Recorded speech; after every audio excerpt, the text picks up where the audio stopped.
பெங்களூருவில் புறநகரில் ஒரு அதிர்ச்சியூட்டும் சம்பவம் வெளிச்சத்துக்கு வந்துள்ளது. 2025 மே 21 அன்று பெங்களூருக்கு அருகிலுள்ள பழைய சந்தாப்பூர் ரயில்வே பாலம் அருகே ஒரு கிழிந்த நீல நிற சூட்கேஸ் கண்டெடுக்கப்பட்டது.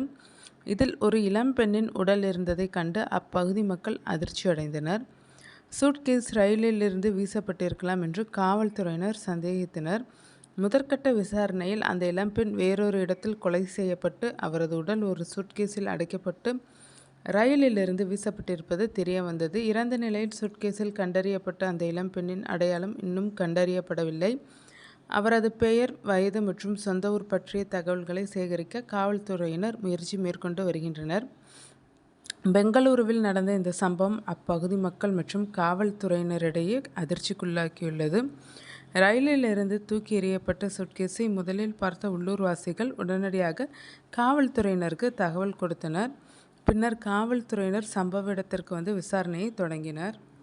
முதற்கட்ட விசாரணைக்கு பிறகு காவல்துறையினர் அந்த இளம்பெண் வேறொரு இடத்தில் கொலை செய்யப்பட்டுள்ளார். பின்னர் அவரது உடல் ஒரு சூட்கேஸில் அடைக்கப்பட்டு ரயிலில் இருந்து வீசப்பட்டது. உடலுடன் எந்த அடையாள அட்டையும் கிடைக்கவில்லை. நாங்கள் அவரை பற்றிய தகவல்களை சேகரித்து வருகிறோம் என்றார். இது தொடர்பாக பெங்களூரு கிராமப்புற காவல்துறையினர் வழக்கு பதிவு செய்து உடலை பிரேத பரிசோதனைக்கு அனுப்பி வைத்தனர்.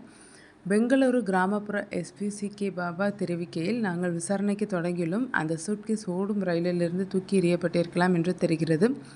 இதுபோன்ற சம்பவங்கள் பொதுவாக ரயில்வே காவல்துறையின் அதிகார வரம்பிற்குள் வரும். இருப்பினும் இந்த சம்பவம் எங்கள் பகுதியில் நடந்ததால் நாங்கள் விசாரணையில் ஈடுபட்டுள்ளோம். சூட்கேஸில் ஒரு சடலம் கண்டுபிடிக்கப்பட்டது. அடையாள அட்டை அல்லது தனிப்பட்ட உடைமைகளை எதுவும் கிடைக்கவில்லை. அந்த பெண்ணுக்கு குறைந்தது 18 வயது இருக்கலாம். இருப்பினும் அவரது அடையாளம் இன்னும் தெரியவில்லை என்று தெரிவித்தார்.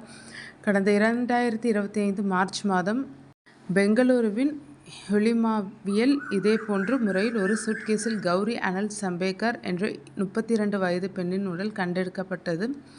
இந்த சம்பவம் தொடர்பாக அவரது கணவர் ராகேஷ் சம்பேகர் புனேவில் கைது செய்யப்பட்டார்.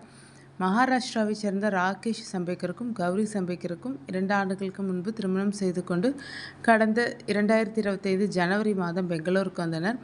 பின்னர் ராகேஷ் தனது மனைவியை கொலை செய்து ஒரு சூட்கேஸில் அடைத்து தூக்கி எறிந்தார். இந்த வழக்கின் விசாரணை இன்னும் நடந்து கொண்டிருக்கிறது.